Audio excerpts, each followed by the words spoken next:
दोस्तों, आज हम बात करने वाले हैं एक बहुत सीरियस इशू की। मोदी और अडानी के बीच का वो रिश्ता जो देश के इंफ्रास्ट्रक्चर, आम आदमी के पैसे और बाकी बिजनेसमैन को सीधे अफेक्ट कर रहा है। ये कोई साधारण दोस्ती नहीं लगती, बल्कि एक सिस्टम लगता है। एक ऐसी फिल्मी कहानी जिसमें पावर और पैसे का नेक्सस है। गुजरात के मुख्यमंत्री वाले समय से शुरू हुई ये कहानी 2014 में प्रधानमंत्री बनने के बाद पूरे देश का सिस्टम बन गई। नियम बदले जाते हैं, रास्ते आसान किए जाते हैं और एक ही कंपनी को बार बार जैकपॉट दिया जाता है। सबसे पहले एक छोटा सा एग्जाम्पल समझते हैं। इमेजिन करो तुम नौकरी के लिए इंटरव्यू देने गए हो। कंपनी का पुराना नियम साफ है, कम से कम 5 साल का एक्सपीरियंस होना चाहिए। तुमने 7-8 साल मेहनत की, स्किल सीखी, लेकिन इंटरव्यू से ठीक पहले कंपनी कहती है कंपटीशन बढ़ाने के नाम पर एक्सपीरियंस वाला नियम हटा देते हैं। और जो लड़का बिल्कुल नया आया है, जीरो एक्सपीरियंस, उसे ही 6 नौकरियां दे दी जाती हैं। तुम्हें कैसा लगेगा? गुस्सा आएगा ना। तुम्हारी मेहनत को डिसमिस कर दिया गया, बाकी एक्सपीरियंस्ड कैंडिडेट्स को भी। और कंपनी को क्या रिस्क? नया लड़का गलतियां करेगा, काम खराब होगा, क्लाइंट्स परेशान होंगे। दोस्तों, ठीक यही हुआ 2019 में एयरपोर्ट्स के मामले में। अडानी के पास एयरपोर्ट चलाने का एक दिन का भी एक्सपीरियंस नहीं था, बिल्कुल जीरो। लेकिन सरकार ने 6 बड़े एयरपोर्ट्स अहमदाबाद, लखनऊ, जयपुर, गुवाहाटी, तिरुवनंतपुरम और मंगलुरु प्राइवेट करने के लिए बिडिंग निकाली। पुराना नियम क्या था? बिडर को पहले एयरपोर्ट चलाने का एक्सपीरियंस होना चाहिए।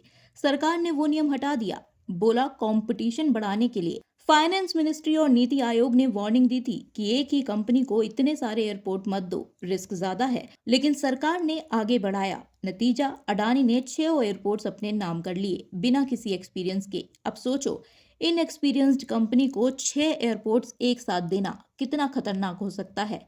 एयरपोर्ट सिर्फ बिजनेस नहीं, वहां सेफ्टी सबसे बड़ी चीज है। प्लेन की लैंडिंग, टेक ऑफ, मेंटेनेंस, हजारों लाखों पैसेंजर्स की जान।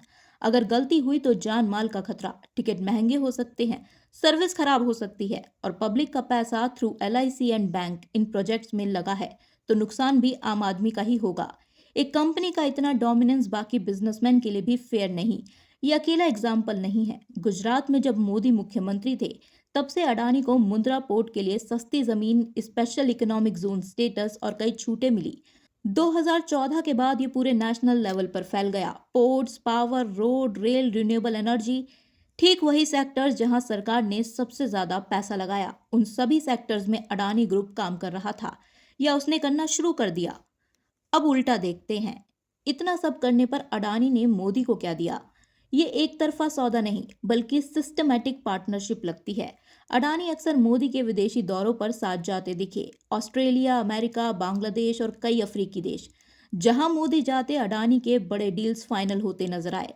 दोस्तों, प्रधानमंत्री का काम है देश के हित में डिप्लोमेसी करना, ट्रेड डील्स लाना, इन्वेस्टमेंट अट्रैक्ट करना। लेकिन यहाँ सवाल ये उठता है कि मोदी प्रधानमंत्री बनकर देश के लिए डील करवा रहे हैं या अडानी के प्राइवेट बिजनेस के सुपर सेल्समैन और मिडिलमैन का रोल प्ले कर रहे हैं। बांग्लादेश में गौडा पावर प्लांट का कोयला सप्लाई अडानी ग्रुप करता है। कई देशों में अडानी को पोर्ट और पावर प्रोजेक्ट्स मिले, ठीक मोदी की डिप्लोमेसी और विजिट के बाद। टैक्स पेयर का पैसा खर्च होकर PM का फॉरेन टूर अडानी के एम्पायर बनाने का प्रमोशन टूर तो नहीं बन गया। क्या ये सही है? एक बिजनेसमैन को इतना स्टेट सपोर्ट मिले तो बाकी कंपनियां कहां जाएंगी? दूसरा बड़ा खतरा, मोनोपोली। जब एक ही ग्रुप इतना बड़ा हो जाए तो मोनोपोली जैसी सिचुएशन बन जाती है। मोनोपोली क्या होती है दोस्तों? जस्ट इमेजिन, सिनेमा हॉल में सिर्फ एक ही हीरो की फिल्में चल रही हैं, बाकी सभी अच्छे एक्टर्स, डायरेक्टर्स और प्रोड्यूसर्स को काम ही नहीं मिल रहा। वो हीरो अपनी मर्जी से टिकट की कीमत तय करता है, चाहे जितना महंगा कर दे। फिल्म की क्वालिटी खराब हो जाए तो भी ऑप्शन नहीं है, ऑडियंस को उसी की फिल्म देखनी पड़ेगी, क्योंकि सिनेमा हॉल में है ही वही एक फिल्म बस। नई फिल्में बन ही नहीं पाती, क्रिएटिविटी खत्म हो जाती है और पूरा इंडस्ट्री एक ही आदमी के इशारे पर चलने लगती है। ठीक यही हो रहा है इंफ्रास्ट्रक्चर सेक्टर में। अडानी के पास अब ports, airports, power, road, rail, कई सेक्टर्स में भारी दबदबा है। L&T, टाटा, GMR जैसे एक्सपीरियंस्ड बिजनेसमैन पीछे छूट गए। नुकसान क्या है? यूजर फीस और टिकट महंगे हो जाते हैं क्योंकि कंपटीशन नहीं। सर्विस और इनोवेशन रुक जाता है। एक कंपनी पर पूरा सिस्टम डिपेंड हो जाए तो अगर उसमें कोई प्रॉब्लम आई तो पूरे देश का इंफ्रा हिल सकता है। स्मॉल एंड मीडियम बिजनेसमैन दब जाते हैं। नई कंपनियां बाजार में एंटर ही नहीं कर पाती, जॉब्स और नई अपॉर्चुनिटी कम हो जाती है। यह आम आदमी और देश दोनों के लिए खतरनाक है। तीसरा, हिंडनबर्ग रिपोर्ट और आरोप। 2023 में अमेरिकी रिसर्च फर्म हिंडनबर्ग ने एक बड़ी रिपोर्ट जारी की।